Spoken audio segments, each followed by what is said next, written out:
So we talked about Viva Voce, but I guess you could ask for a full mock Viva from your supervisor. I would highly recommend that, and I think depending on the discipline area you're in, your mock Viva will either take place before you submit your thesis or after you submit your thesis, and there are benefits to both. So if you submit, if you have a mock Viva before you submit, it gives an extra pair of eyes onto your work. Somebody will read your work, read your thesis, and a clean pair of eyes will perhaps see things that you as the candidate haven't picked up. Your supervisors are quite close to that piece of research as well, and would have read it and read it and read it by the time you're ready to submit it. So sometimes there are sort of things, often logic leaps that we haven't spotted, and that person can kind of highlight those to you. So it means that you can make some very minor corrections before you submit. However, if you have your mock Viva after you've submitted, you're actually having a mock Viva on the piece of work that is being examined. So there are pros and cons to both of those. Well, I think one of the questions we get asked a lot are, what questions are going to be asked in my Viva. And as I said earlier, we can't answer those because that is down to the unique piece of work. But there are some areas that questions kind of fall into. And I think right at the very beginning, there's often a lot of general questions there are a few general questions just to get you talking, because it's really difficult to start that conversation. So they tend to be things like, why this piece of research, why now, why you, what brought you to do this piece of research, why did you choose a doctorate, those sort of things that kind of get you talking. And then there are 4 areas that questions are asked around. One is around your literature review, the synthesis of the literature, the research questions. Then there will be questions around the technical aspects of the research, sort of your theoretical frameworks, or as we talked about, there might be conceptual frameworks, your methodological framework, and for some people a philosophical framework as well.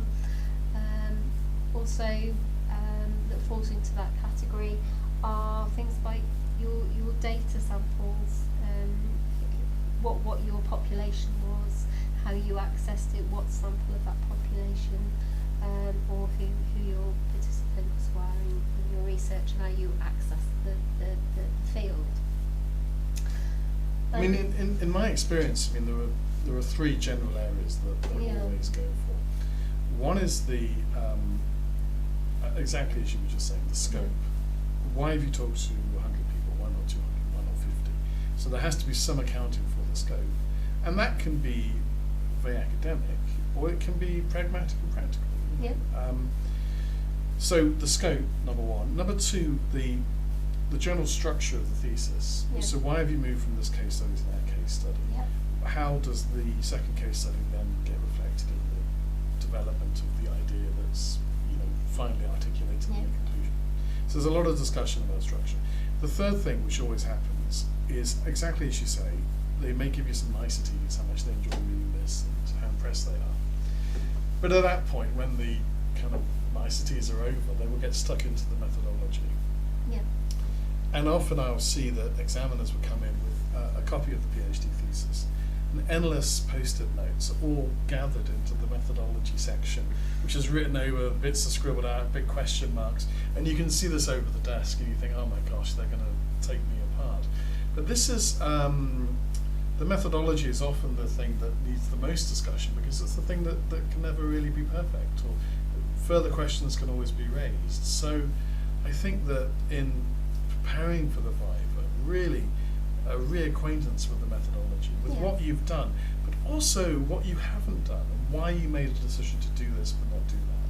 Why this body of ideas but not this other body of ideas. Because they will be stress testing you on that. And that's very typical. That's the third thing that will happen in the Viva. And I think we've talked about research diaries in previous vlogs, and I think this is where your research diary comes in, because you will not remember why you did X and not Y.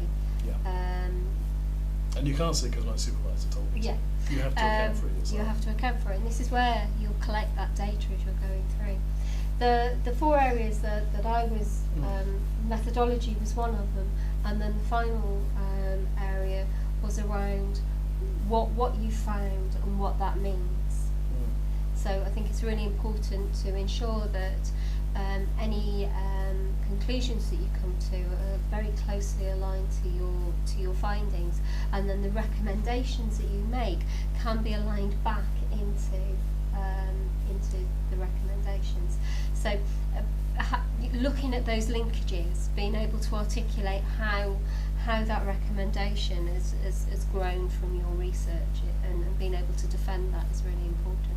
So does the conclusion match the introduction? Are you introducing a thesis, raising these questions that are answered in the conclusion? Yeah. And do these two things get reflected in the title?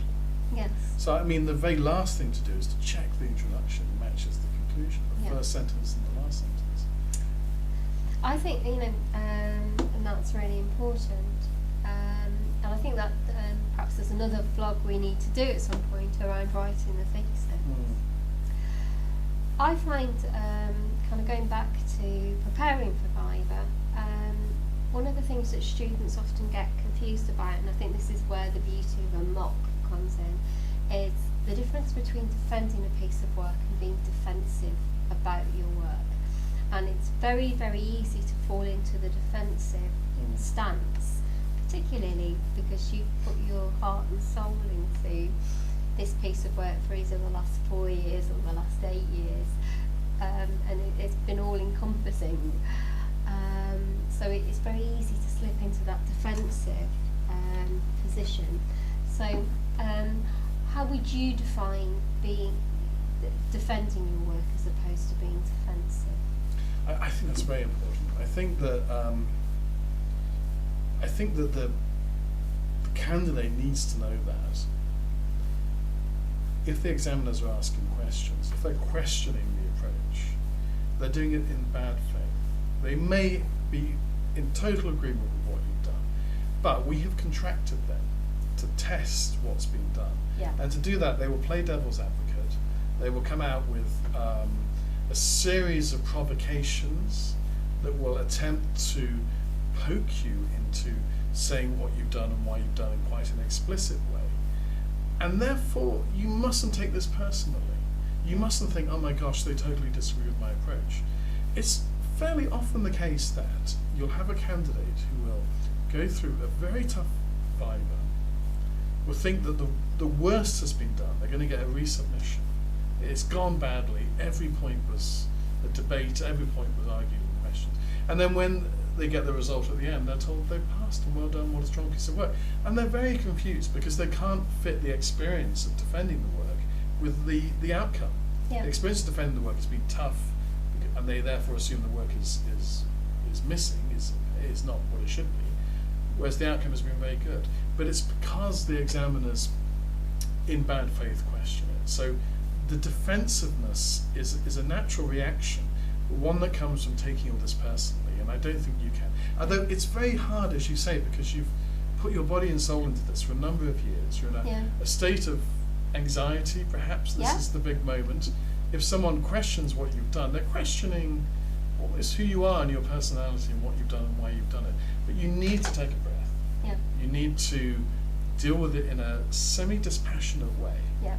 And you need to deconstruct their argument and present why you've done it in the way that you've done it, and not to read that as a negative attack on your thesis. And then that defensiveness hopefully will be dispelled. Because, sorry, I'm going to make a final point, that if one thing examiners look for in the Viva is that you understand where they're coming from, and if they're going to make some suggestion about some change or some correction, that you understand why and you can do it. If you don't seem to, or if you are not in agreement, which can come out in a defensive way, they're just going to conclude that you're not going to do what they've asked you to do, and they may therefore, rather than give you minor corrections may give you a resubmission, and that's often the debate with examiners. Yeah. So to defend in a professional, smart way, but not to be defensive. I think often when students are defensive, Vivas can get a little bit heated, and those stories of, oh well, my examiner sort of had my arm up my back and shone a light in my eyes, or my examiners were arguing, they're myths. They're those constructed stories that kind of scare everybody, and they don't happen. That's what a chair's there for. But if a Viva does get heated, and if a student does get very defensive, they're likely to call a halt to the proceedings and call a break in the proceedings, and give you the opportunity to kind of have a drink of water or a comfort break, stretch your legs, so that you can come back and kind of then pick up the questioning again, and you'll find that maybe the examiners will take a different approach in their questioning as well. Can I ask about just practical arrangements? So you're a couple of weeks away from the Viva. Yep. What about travel, food, what you wear, all of these kind of practical things? When we do the Viva workshops, that's something we talk about. It's really important to dress professionally but comfortably. So, don't wear something that's too tight. Remember that you're going to be sitting down for 2 hours and probably sweating profusely. So, it's important to be able to feel comfortable. Else, if you've got a collar and you're pulling on the collar, or you've got a belt on and it's too tight, you're going to fidget, and it's going to get in the way of you being able to concentrate on the Viva. So think about what you're going to wear, and that goes for both. It's not a girly thing; it goes for blokes as well. Think about what you are going to wear. Wear something that makes you feel confident. And then maybe try it on the day before, because if it's like some suit you've not worn in 8 years, you don't want to. Well, there we go. So okay, that's important. For me, to think about the transport as well is quite important, because you can't. You don't really want to be rushed and stressed. You want to arrive a bit early, and you want to, let's say, not begin with some enormous journey to get to the Viva. So consequently, if it's possible, I think it's good to have a negotiation about the start time and even about the location. If it's a room that you're not happy with, ask for it to be changed. If you're not happy with it because it's quite noisy, ask for it to be changed. It's your particular day. We always say go and have a look at the room. Go and, once you know when the Viva is going to take place, go and have a look at that room, because that gives you some ideas about what it is that you're going to walk into, what it's going to look like, and it takes some of the anxiety out. But it also gives you the opportunity to do a little bit of brain training. If you think about sports psychologists, they win athletes win races by visualising them being the first past the line. So that's what you need to do as a doctoral candidate. You need to be able to think about, in your head, imagine walking into that room, taking shaking the hands of your examiners, taking a seat and being confident. And that goes a long way in your ability to be able to communicate effectively, because it's a catch-22 situation. If it all feels funny to begin with and it doesn't go, that's your building block. So if you go in with a confident start, your building block is much higher. The other thing I would say is eating. I don't know about you, but I had a morning Viva. I turned up in my PhD supervisor's office just before the Viva, which is what we'd arranged to do. And he said to me, "Have you eaten?" And I said no. And he shoved a Mars bar at me and said, "Eat that." Now that was probably the best thing anybody could have done for me, because not eating the Mars bar for breakfast, obviously, but eating, because you can't recall if you haven't got the glucose in your body to facilitate memory processes, and that's what this is all about. It's about you recalling and drawing on your memory of the process. So you do need to eat. if you really can't eat, try glucose tablets. Just have something that kind of helps. In one of my blogs, I talked a bit about the Viva breakfast, and I wondered about the importance of fruit, slow energy release type things, porridge, maybe some coffee, some tea, some yogurt, things like that can be quite a solid, rather than sort of sugars that will have you going in there and arguing non-stop for 20 minutes and then slumping, But you can take in with you a cup of coffee, a cup of tea. That's that's all usually, okay. and we always say, take some water in with you, but normally there will be tea, coffee, and water in the room. But fruit juices are usually quite good because that has a sugar that will give you a boost. What you don't want to go in there is sort of Mars bar and a strong coffee and bouncing off the walls. Also, okay, here's something else that's quite important. I'm thinking about today, which is having some friends on standby. Yeah. Because obviously you can't take your mates in with you to the Viva, but afterwards it's perhaps good to have someone around, and that may be your supervisor, that may be some friends, maybe family, who knows, but it would be good to have someone there to go for a walk with, go for a drink with, to kind of, talk about what's happened, not just suddenly to be back on your own. Yeah, to debrief. So I'd have some people on standby as well. And I think that raises a question about your supervisor and their role in this. So you can at Wolverhampton, you can have your supervisor in the Viva with you. However, you do need to invite them, and you need to write an email to the Star office inviting your supervisor to the Viva. But you don't have to have them there, it's your choice. For some people it's supportive. I had my supervisor with me. He sat behind me because I'm not allowed you're not allowed to see them. And he sat with a copy of my thesis and he wrote notes into the margins about the questions that they asked. And it was really helpful when it came to corrections because I could then bounce off him. Well, hang on, they said this, didn't they? Okay, I know what I'm doing. But for other people, it feels a bit of a burden and an extra person that you've got to impress.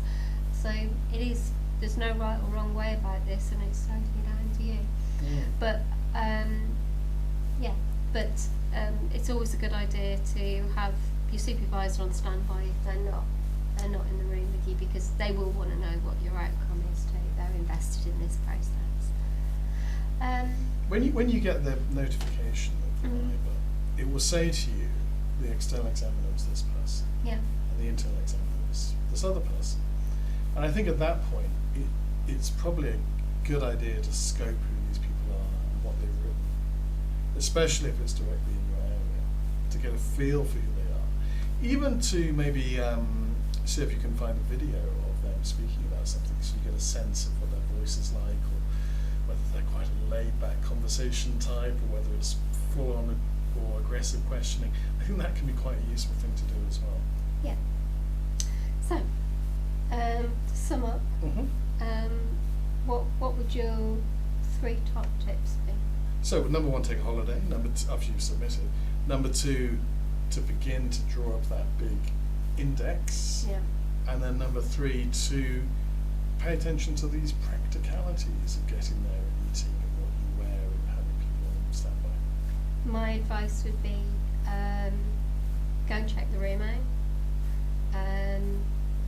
plan to be successful, and keep abreast of the literature, because you can guarantee when you submit your thesis there's going to be a paper that comes out that you think, oh, I wish that had come out before. And okay, your examiners aren't going to say to you, why didn't you put that in? But actually it shows that you're keeping abreast of the literature. If you can say, and I know this paper came out after I submitted and it says this and whatever. Okay. So in a later vlog we're going to talk about strategies for defending your work in the Viva itself. Yeah. Okay. Okay. So, thank you.